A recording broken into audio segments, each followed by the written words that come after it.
Good evening, ladies and gentlemen, and welcome to Making Learning Addictive, Quiet Storm Edition. I am your host, Brian Romero Smith, and it's a pleasure, indeed a pleasure, that you decided to join this evening. Quiet Storm is usually really fun. Get us a chance to go back a little bit, relax, have some grown-up conversations around grown-up music. And we take it back to the way I grew up, you know. Friday night, Saturday night, midnight. DJ gets on the radio and takes us to another level for the evening. So that's what we're going to do tonight. Got a special guest here, Ken Shelton. We're going to take you back a little bit and, just chat it up. But remember, on these shows, you also have a chance to be involved. Make sure that you do participate. You can participate in the chat. There's my friend Amy there. But you also have a chance to win. Remember, you know the name of the song, the artist, the album that the song was on, and the year it was produced. If you're the first person on Twitter to blast that out using the hashtag MLA Quiet Storm. That's MLA for Making Learning Addictive, Quiet Storm. If you get all four of those pieces, you'll win a $10 Amazon gift card for that song, and that's per song. So you can win as many gift cards as possible tonight as we come to you live. Let's go ahead and get into it.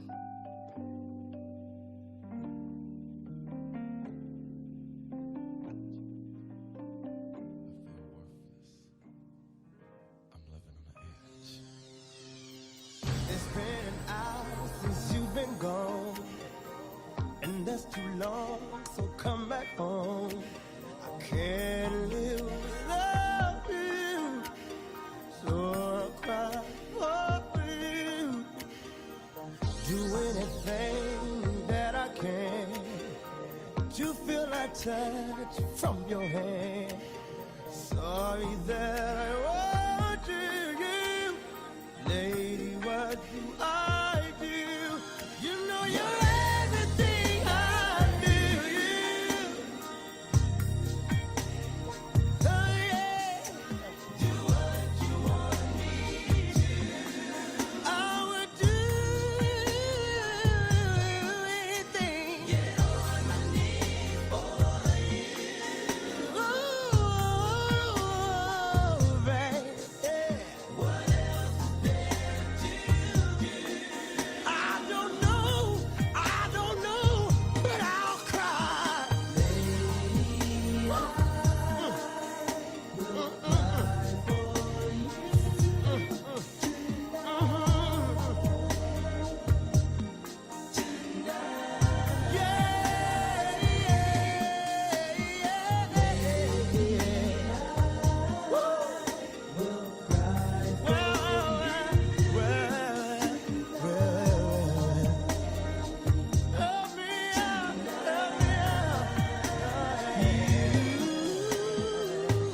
For me, girl, like a child.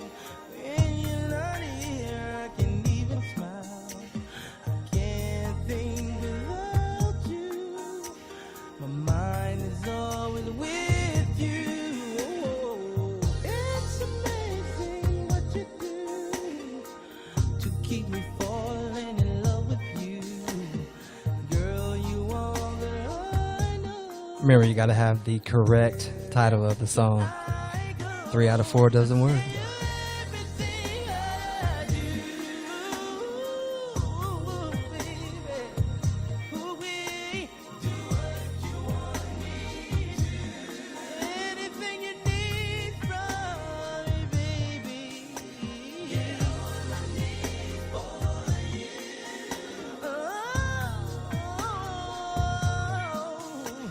What else is there to do? I don't know,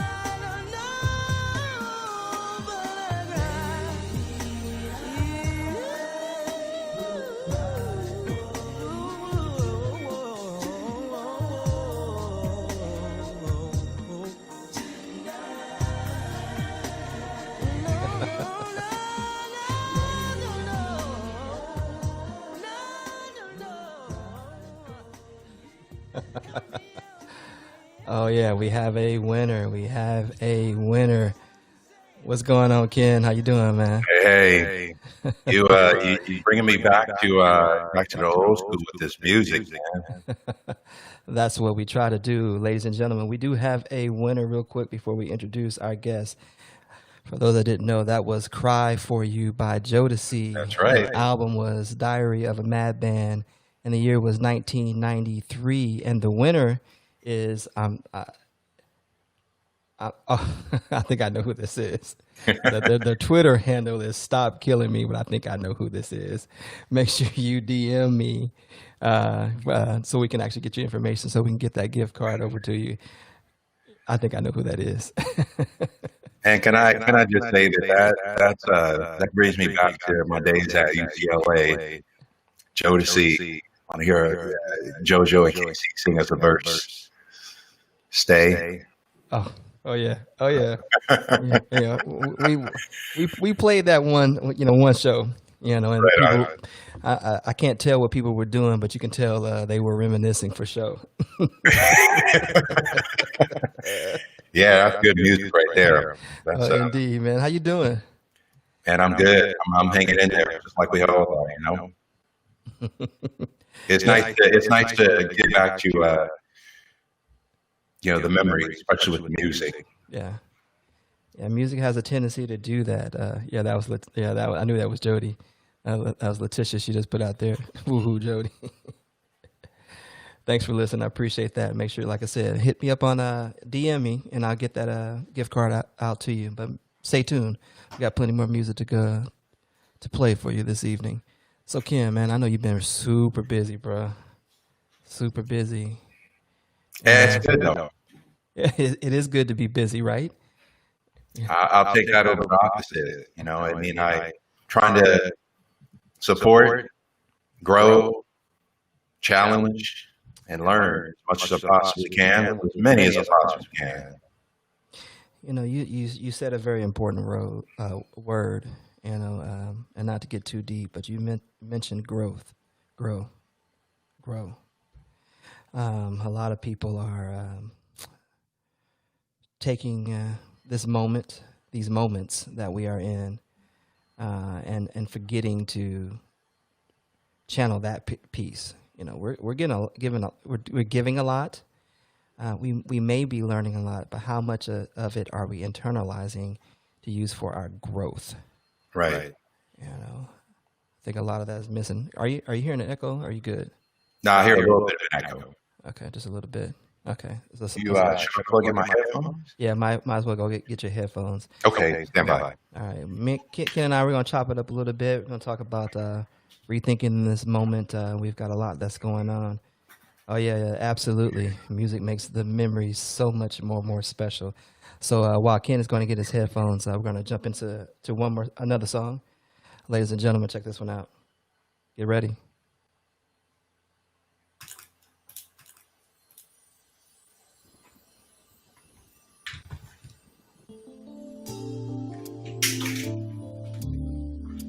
Une plaie d'étrange affectueux. Je ne sais pas eu le temps enfoui. Oh, je t'aime, mon chéri.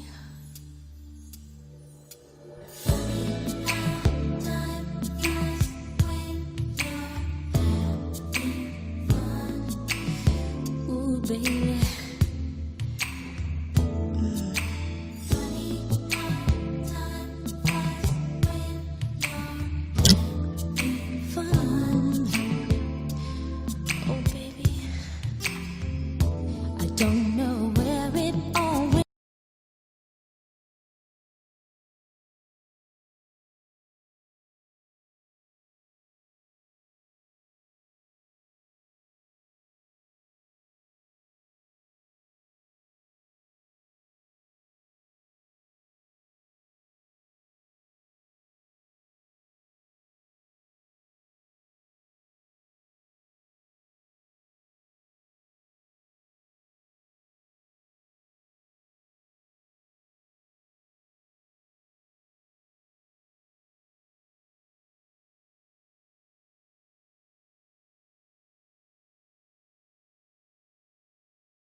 I think we're gonna have a sweep tonight. We do have another winner on that one. Ladies and gentlemen, that was Janet Jackson with Funny. Funny Wow. how time flies. Yes, when we're having fun. There it is, right there. That right there. That was back in 1986. You know, that's showing my age a little bit. I remember That was the Control album. Absolutely, that was the Control album. I remember exactly where I was when that song came out. So do I.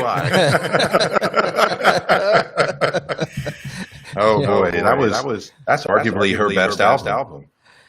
Arguably, yeah. Actually, you know what? I would say so. I wasn't a huge. I'm gonna tell you a little story.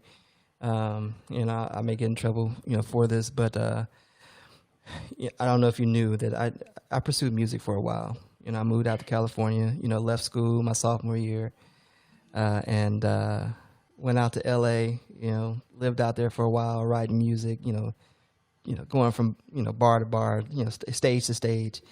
And I was at the release party to Poetic Justice. Okay. Right? And I made a terrible comment about Janet Jackson. And I didn't realize how close she was in that party. And I was immediately excused from the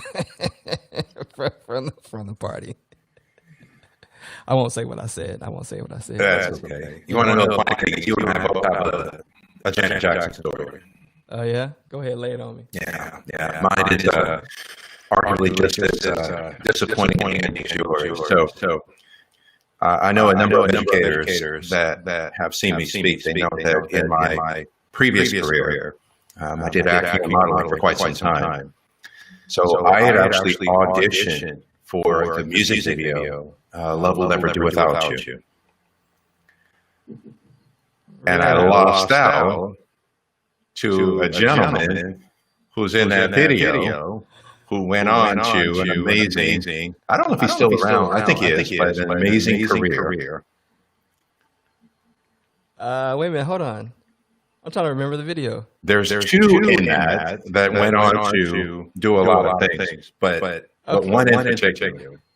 Wait a minute, hold on. I don't want to say it because he I may play a song if it's the guy I'm thinking of. Well, you have to play the music video, and it's a thing you hold on to and you rotate it.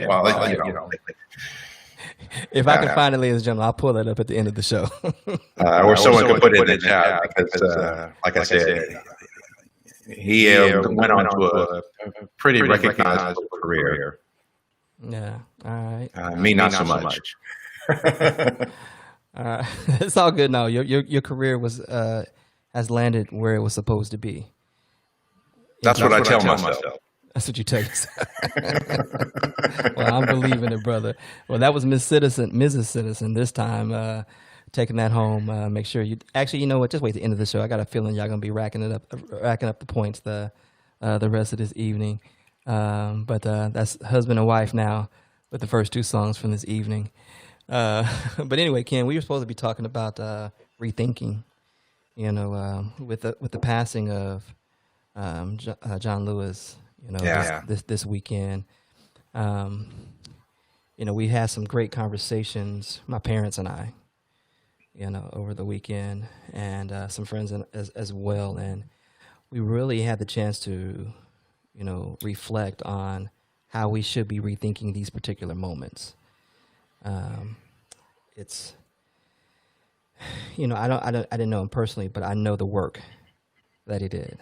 And I know, without a doubt that the opportunities that many of us have wouldn't necessarily come to fruition if, he wasn't bold enough to, to march along, to stand up, to speak out, to organize, and then not only that, to be, in Congress for that long, to ensure that voice was constant and maintained. Throughout this time, I think that's critical that we honor him for what he's done. What say you, my man? I agree. You know, a number of my friends have been messaging me pictures that they had the opportunity to take with John Lewis, and you know, there's some degree of a family connection there. But I will say that you know, at least he made it to the point where he could be a good ancestor. You know, an elder. I've seen that, and we're blessed to have him as long as we did.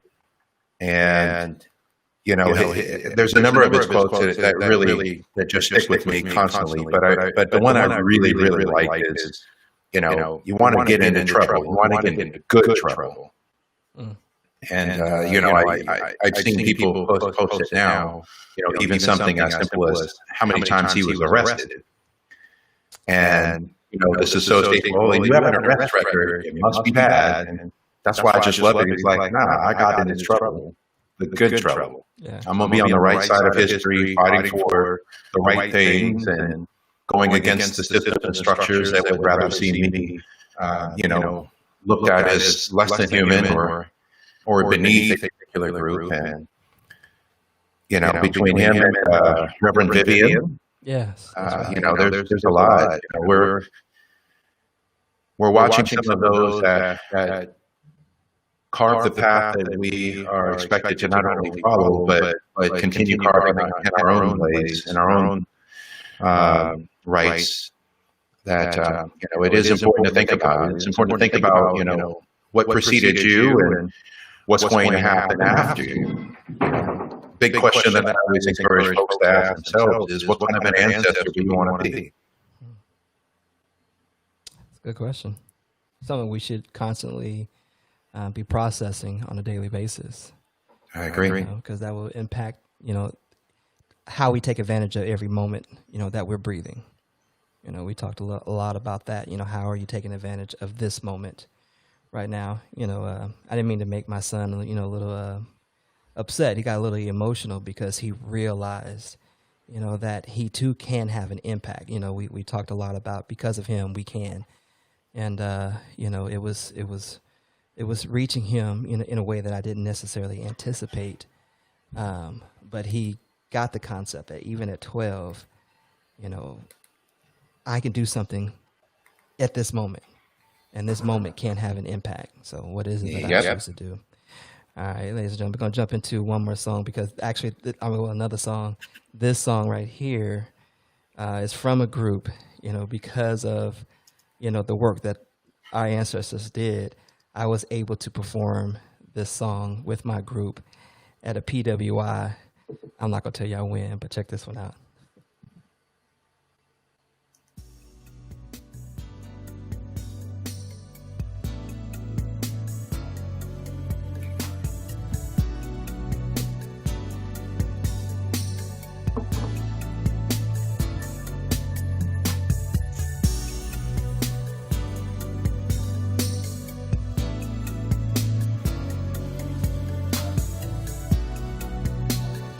Talk to me.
I would tell you this, that when we did actually both this and of course the more popular song on that album on my college circuit.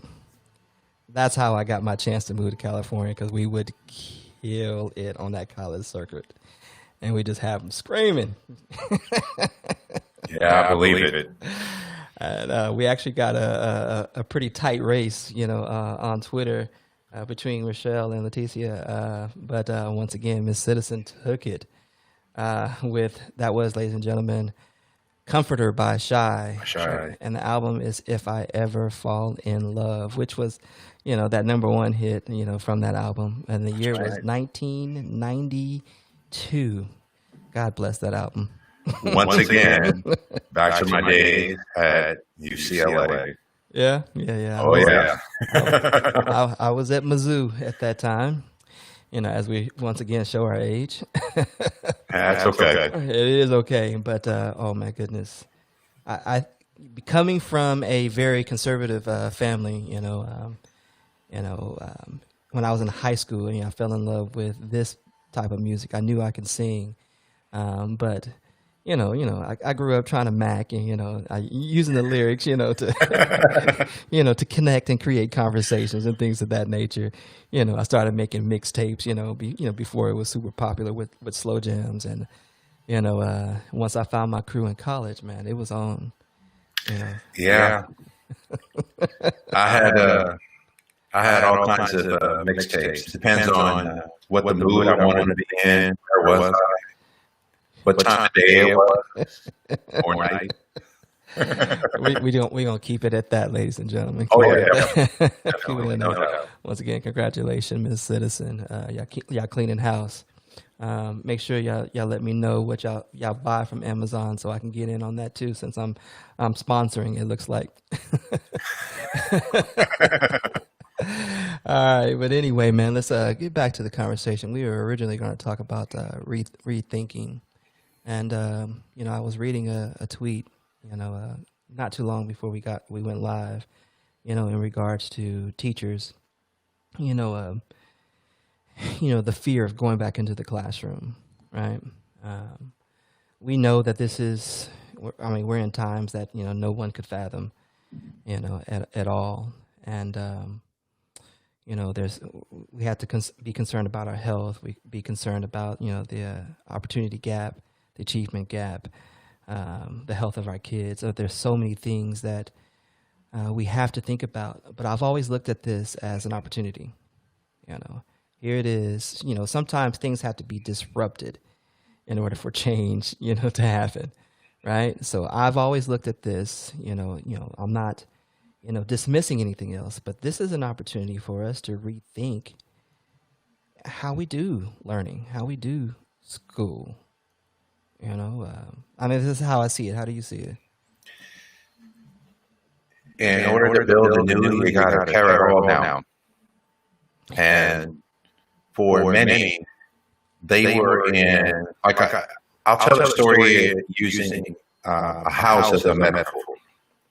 The foundation was cracked, but only in certain areas. So for those that didn't know that, they were in a part of the house where the foundation was solid.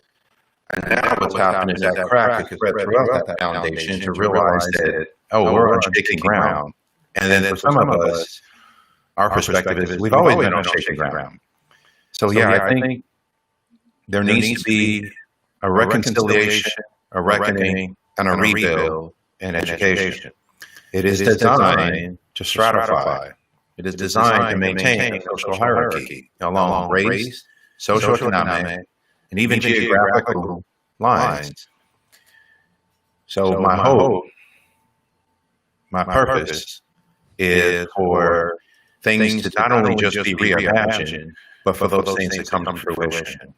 And I think collectively as educators, we need to really make sure that we amplify each other's purpose and amplify each other's voice. Because ultimately, I'm a firm believer, unless you change policy, you can't change people. Now you know why I like doing a lot of policy level work that I do. So, all right. So we know that's the tough work, right? And, you know, just the reality of it is we knew that we were going to be in this particular situation. No, we couldn't predict that, you know, the cases would rise the way that they are, but we knew that things weren't going to be different. And it's taking schools, just to tell the truth, you know, this long, you know, to make decisions, right? So now you're talking about work, though, that you really have to dig in. And it is a journey, you know, in a sense, you know, where the results are not going to show overnight. So how can you motivate people to, one, you know, be willing, you know, to shed everything and do that type of work? But then how do you, you know, motivate them to take advantage of the momentum and keep things going to where it can be sustained, if that makes any sense? I mean, ultimately, what you're touching on is no different than someone who makes a New Year's resolution. You know, how often do New Year's resolutions end by January 15th? And for me, what we're doing is really looking at, I would say, two really critical questions. Why are you an educator? And what are you doing to make sure that every student that you serve, whether you're in a classroom, coach, school site, school district, what are you doing to ensure that every single student, by the time they cross the stage, hopefully they cross the stage, that they have access and opportunity to whatever it is they want to. And if they're not crossing the stage, then it's recognizing that the system failed them, they didn't fail. And what needs to be in place to ensure that all of our students have access and opportunity by the time they turn 18. And that means making some tough decisions, like real talk. If you have educators that are resistant to anti-bias and anti-racist education and professional growth, who have educators that want to desperately grasp onto the status quo, then those are the educators that we need to bring in and have a conversation and ask that question. Why are you in education? If you know that some of the things you're teaching is damaging kids, it's denying them access and opportunity. And really pushing back on a lot of our enduring structures that just accelerate the hierarchy. You know, you're looking at, especially in California, a lot of universities, the University of California system, they're rejecting the use of SAT and ACT. That's one example. There's lots more. You know, if I look at your high schools, you have a class rank. That's not good. Yeah. You know, it really is, like you said, it's reimagining. But to me, imagination is enough. You can imagine it. I can imagine a lot of stuff. But ultimately, like I shared, there needs to be policy behind that, because policy drives people. If we wait for the good hearts and good minds of educators, then sadly, the next generation like that, is going to be navigating the exact same thing that we are now. Indeed. I actually want to jump back into a part of that, what you said, when we come back from this next zone, because this is part of the distractions that's currently going on with some of our students. But let's go ahead and jump into another song that, you know, for me brings back a couple of memories. This is back to my my singing in the club days. Check this one out, ladies and gentlemen. Oh, here we go. Oh,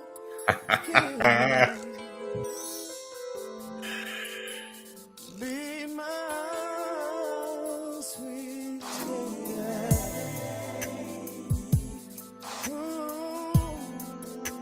I want you to be my lady. Oh, baby. Sweet lady, would you be my sweet love for a lifetime? I'll be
Dude, that used to be my jam.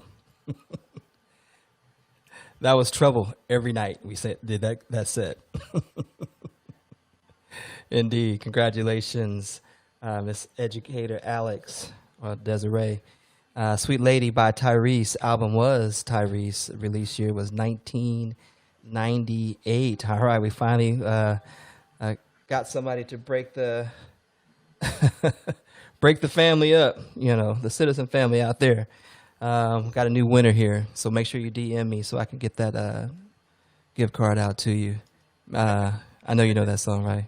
Oh, yeah. In fact, I was going to say, I wonder how many in your audience remember that Coca-Cola commercial with Tyrese on the bus. Right, exactly. You know, that right there, you know, a lot of people should be surprised that, you know, that he went into acting, you know, so successfully, you know, where he actually started as a model. That's right. You know, started as a model. I probably lost out some modeling work to him, too. Dude, I've seen one of your modeling pictures, man. We should have had one for the show to show everybody, you know, Smooth Ken. Oh, yeah, definitely. Yeah. Goes back in the day, sure. Yeah. All right, like I said, Desiree, make sure you hit me up so I can get that to you. But, you know, you said something, you know, before we went into that song about GPA.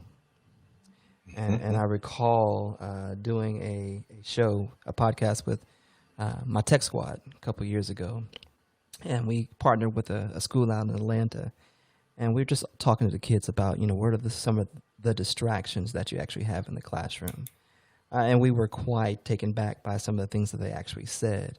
And one of the things was GPA was a distraction, you know, to learning.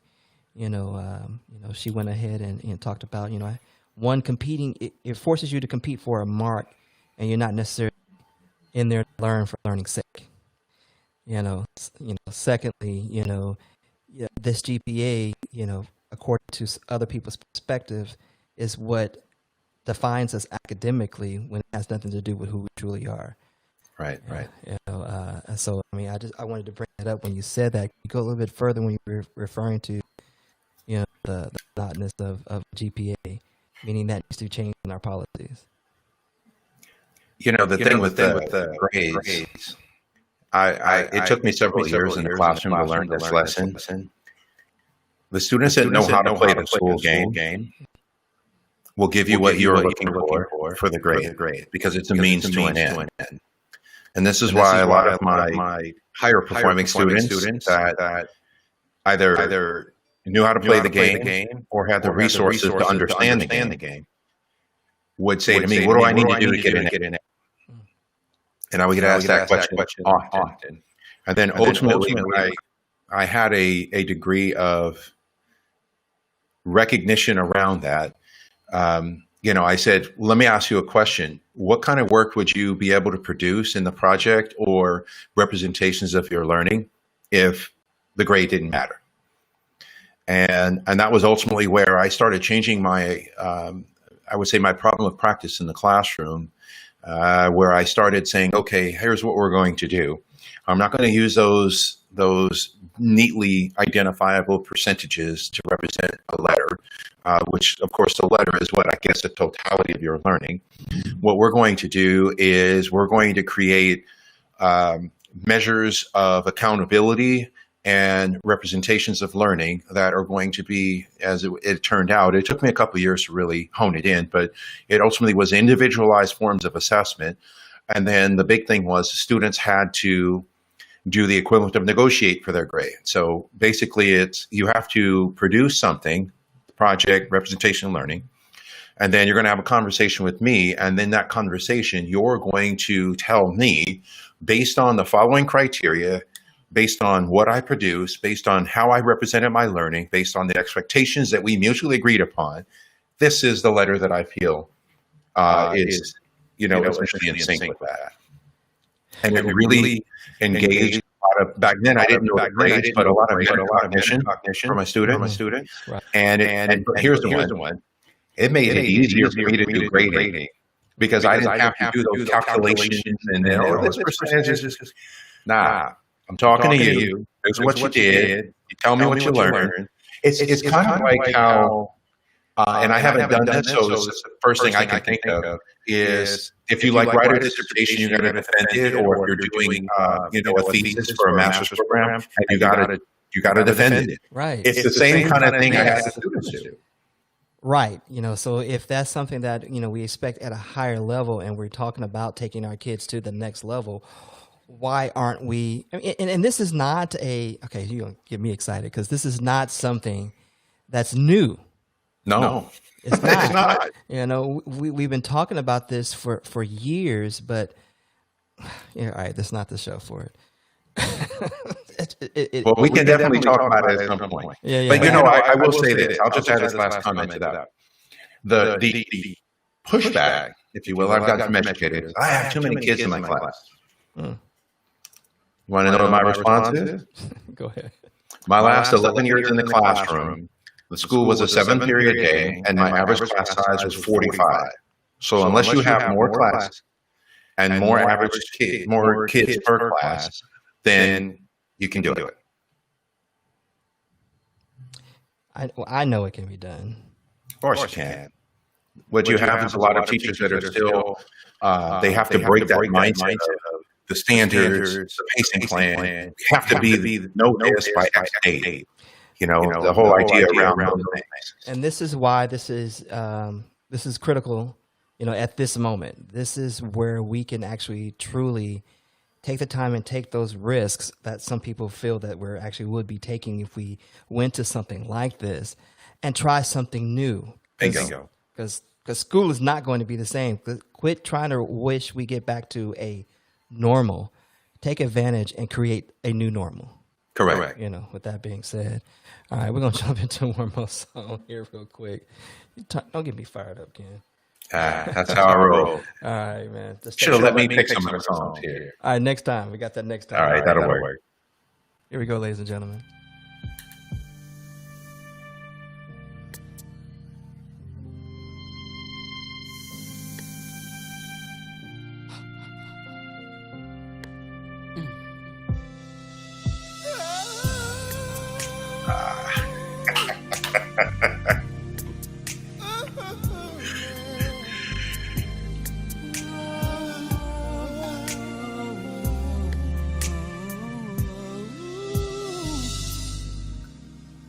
Got to try my best to reach the lowest lows, to a place where no one goes.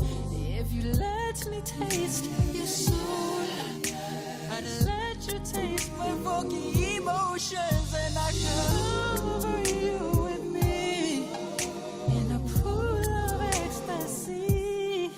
There's no place I'd rather be. There will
Where did that take you? Yeah. Yes. Now this is some conflict. We do have a winner. I'm actually going to go ahead and give it a winner. I'll say who it is in just a second. But that song was released differently. So you had the album, which was actually released in '96, which was Right. the 112 album. The song actually was released on the song as a second release of the album in '98. But I'm gonna give it to you, Leticia. Sorry, I keep messing up. Miss Citizen again, coming back home with 112. The album was 112, and now that we're done, You know what? That reminds me of Peaches and Cream, man. dude, the peaches. So here's my confession. My my daughter, she's here because of that.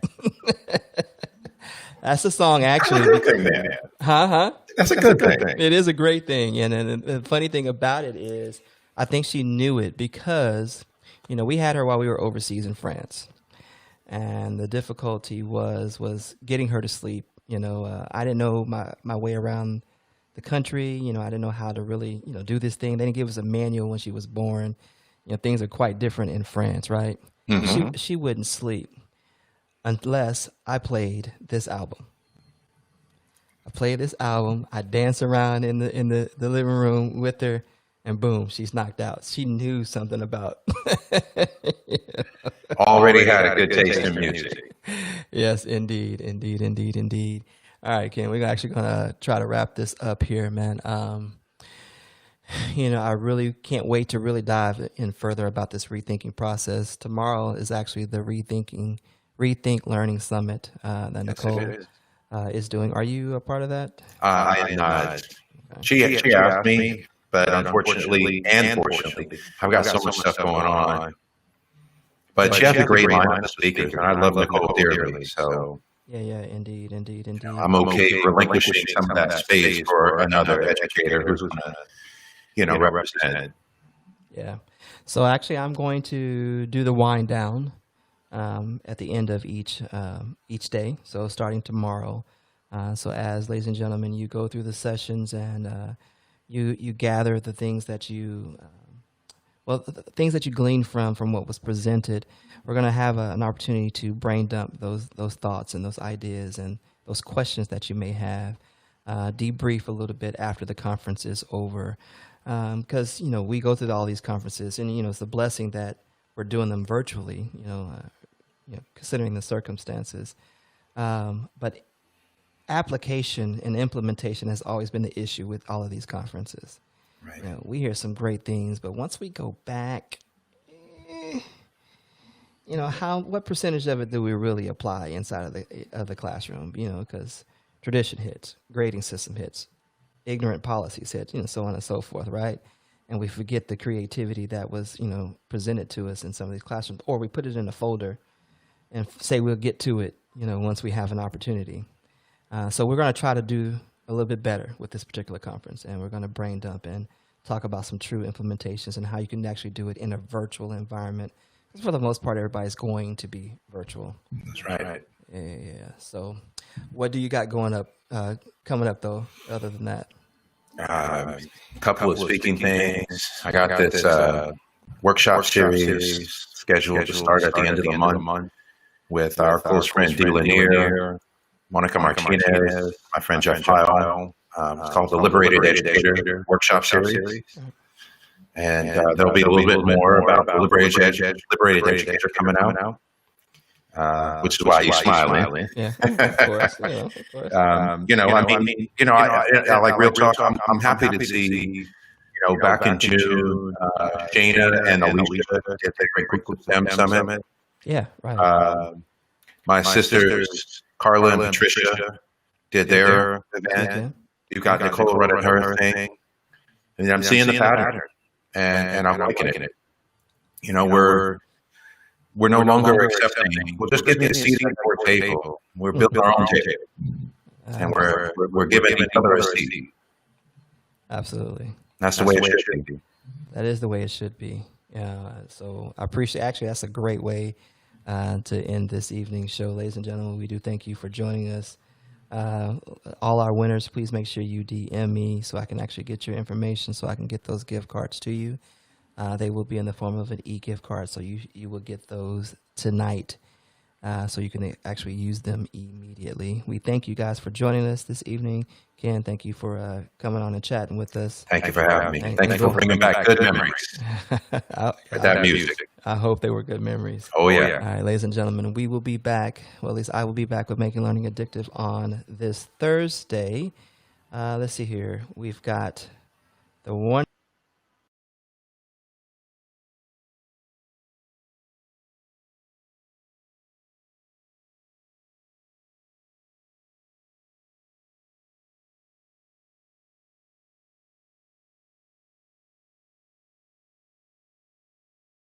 At that time.